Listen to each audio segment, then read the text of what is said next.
All right, well, some guests need no introduction, and joining us right now on Bloomberg Radio and also on Bloomberg Television, we're delighted to have back with us, of course, Ark Invest founder, CEO, and CIO Cathie Wood. We wanted to actually talk to her because there's so much going on, certainly this week, whether it's today when it comes to the jobs report, but it's also what's been going on with OpenAI. So looking forward to just bringing her in and welcoming her, I should say, on Bloomberg Radio, but also on Bloomberg Television. All right, let's get to Cathie Wood joining us. Cathie, great to have you here with us. How are you? I'm great, Carol. Thank you so much for inviting me. Well, it's good to have you here. There is a lot going on, and we were saying, obviously, we want to kind of start macro, which we often do with you. And first up, the upbeat labor market, the Fed finally now cutting interest rates. You've been beating the drum for some time about the Fed to cut rates. At the same time, we had former Treasury Secretary Larry Summers out saying the half a point cut was a mistake. Stanley Druckenmiller, the hedge fund billionaire, he believes the Fed shouldn't have cut rates at the most recent meeting. He thinks that the central bank has boxed itself into a corner by guiding for even more rate cuts ahead. Do you think the Fed rate cut was a mistake? Absolutely not. Not at all. It's been very interesting to watch the revisions in economic activity. Until this report, the revisions in the employment numbers had been down, and they were much weaker than had originally been reported. You know, we look at earnings reports and look at their revenues, and we're seeing a lot of companies showing negative revenues. So you know, the headline numbers are heavily influenced recently, certainly in terms of some of the upward revisions in personal income by transfer payments, that's government stimulus, and interestingly, dividends. But not, if you look at the economy, the cyclical part of the economy is sick. It's sick. If you look at the sectors in the economy, one by one, they've been falling into a recession, no matter what the headline numbers say. Housing went down immediately when the Fed started raising rates. We're down 20 to 40% still. That's a recession. You've got non-residential construction in recession, autos, very weak. Cathie, I know it's a backward-looking number, but then what do you make of today's payrolls report? 254,000 jobs added to the economy for the month of September. And that doesn't seem recessionary. So if you just let me finish, Tim, I'll get to that in 1 minute. So we've got those sectors, and then you've got the small and medium business sector. Their confidence is at 08-09 levels. And we've got certain pricing measures, certainly the cyclical ones, that have been deflationary, actually. So one thing that I do think is going on that is helping is as prices are coming down and the consumer's getting better and better deals, and they're spending. So I think that is sustaining. You know, a lot of people say real growth causes inflation. In this case, and actually in history, most times if you cut prices, you'll get more activity. The consumer, as long as the labor market hangs in here, and yes, today was very reassuring that way. As long as the labor market hangs in here, and companies like Walmart and Costco and auto companies either increase their discounts or cut their prices, I think the activity will come, and the labor market will continue to hang in. But if they try and jack prices back up, it was very interesting to see FedEx, after turning positive in revenues and then turning negative year over year on revenues, basically saying they're going to use prices to make it up. I think that's going to backfire. And I think during the next year, that many people will understand how deflationary the undercurrents are in the economy. Now, deflation is not always bad. Part of it is because of innovation. technologically enabled innovation. The car prices, EV prices are coming down. Their costs are coming down too.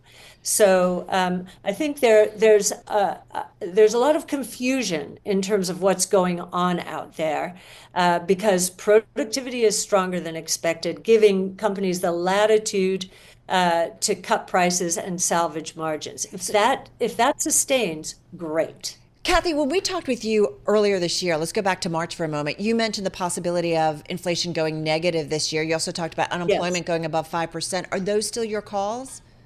Yeah, this year, I mean, we're going to have to push it out because inflation did levitate as companies tried to price to make up for shortfalls in unit growth.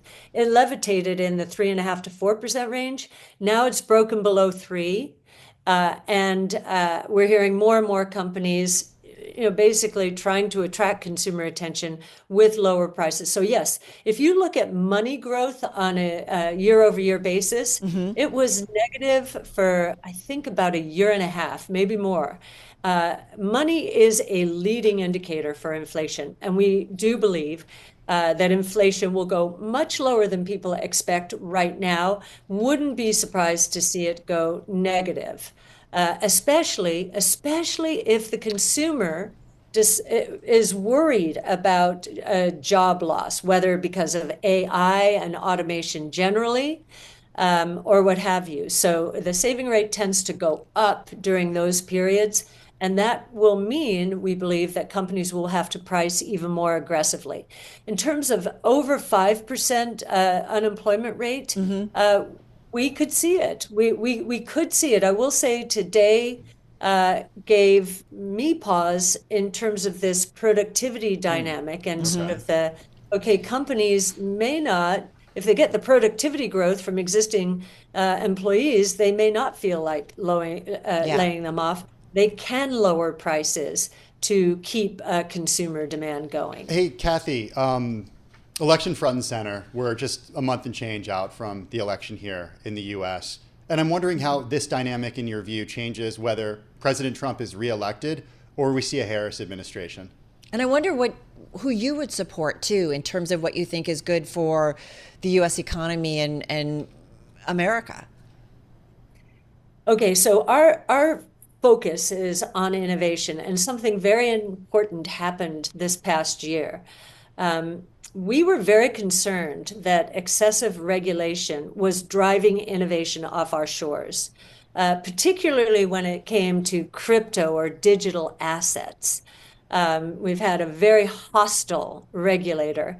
And the same, I would say, is true of the FTC in terms of denying M&A, because that has prevented a lot of innovative companies from enjoying liquidity events by selling out to bigger companies.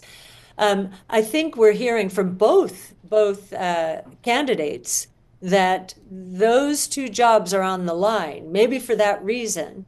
And we're seeing more alignment that innovation solves problems, and so we should not discourage it. So from that point of view, I'm happy to see the bipartisan movement here. We'll favor lower regulations every day when it comes to innovation. I don't think tariffs are a great thing at all for innovation and for economic activity. So there's something on both sides that will give us pause. But the most important thing is the biggest impediments to innovation. We think that we're developing clarity around what's going to happen at the SEC and the FTC. So do you think one thing is better than one of the candidates, I should say, is better for the investment environment, for companies versus the other? So here I'm going to revert to being the CEO of a company where, I'm representing both sides, and I'm focusing, therefore, on innovation, which is of primary concern to us. And I've given you a sense of where we think both sides are on innovation. Regulations, the one that will lower more regulations, because regulations are strangling this economy, strangling small business, strangling big business.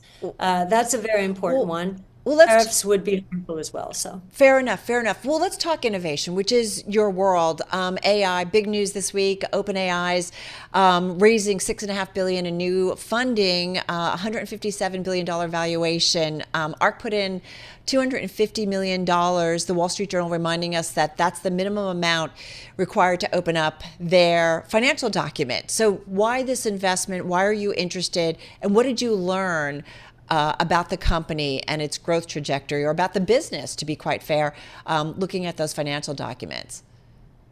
Well, we've been doing research on AI for 10 years now. That's why we were so early into Nvidia.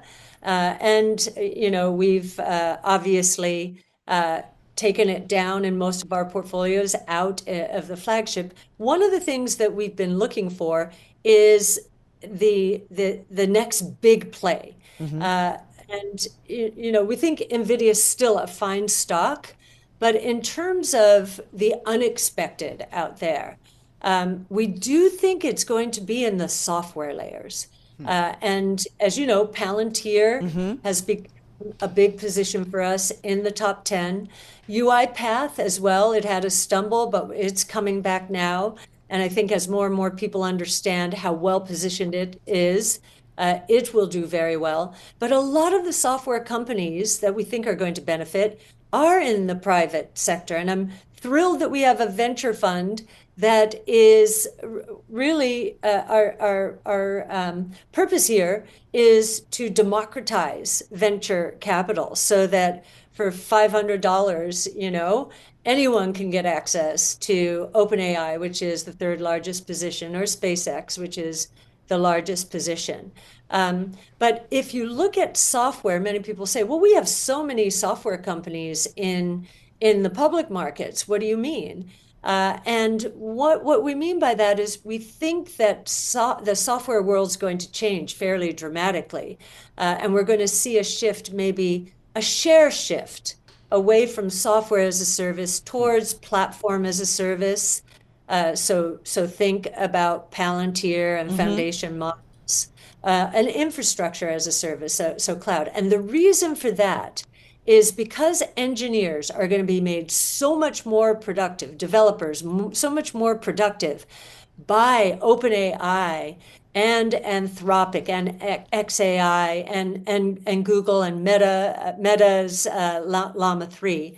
We're going to see companies customizing their own software, for their own companies, as opposed to just going automatically to, one size fits all software as a service. Hey, Cathie, forgive me. We only have a couple minutes left, so I want to get in a few more questions here. I don't mean to keep interrupting you. But you mentioned closing out your stake in Nvidia. You did that in the flagship Ark Innovation Fund last year. But you also told us back in March that you used some of that to buy into Coinbase. Since February of 2023, Coinbase is up a bit more than 150%. No question, a great return. But Nvidia up nearly 500% since that time. Do you regret that move last year? If you had if I had bought both Coinbase and Nvidia and sold something else, would I have been happier about that decision? Sure, I would have been happier.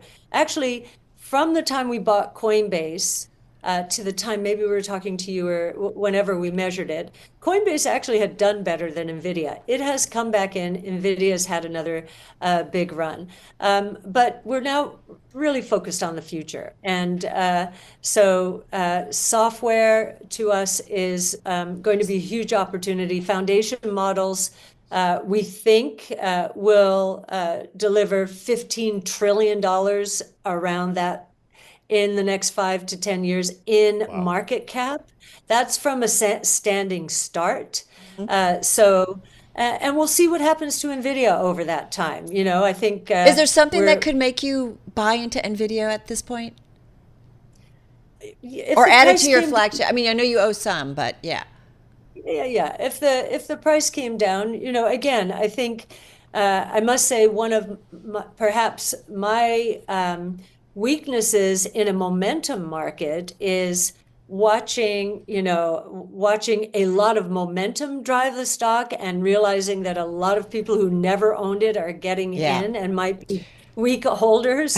So, that factored into my thinking. But, we enjoyed, we got into Nvidia at 40 cents based on this stock in Wow. 2014. So, wherever we got out, we were extremely happy with what it's been, the third largest contributor to our flagship fund. So, tactically, sure, we would have loved to still have it, at a bigger position in the portfolios. But again, we're all about the future, and our research is focusing us on this software layer that has huge amounts of appreciation ahead. Let's go to Tesla, number one holding in your flagship Ark Innovation ETF. It's down about 40% since an all-time high back in November of 2021. Little change year to date.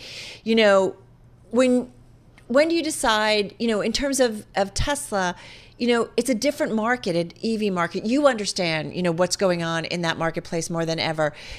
What is your thinking about Tesla today? You've got an estimate of $2,600 a share for 2029. What gets us there? And just quickly, sorry, we've only got about 30 seconds. Autonomous mobility, think 1010, October 10th here.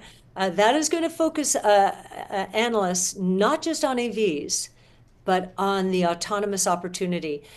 Tesla is the largest AI project in the world. Yeah. Talk about shifting resources from Nvidia into Tesla.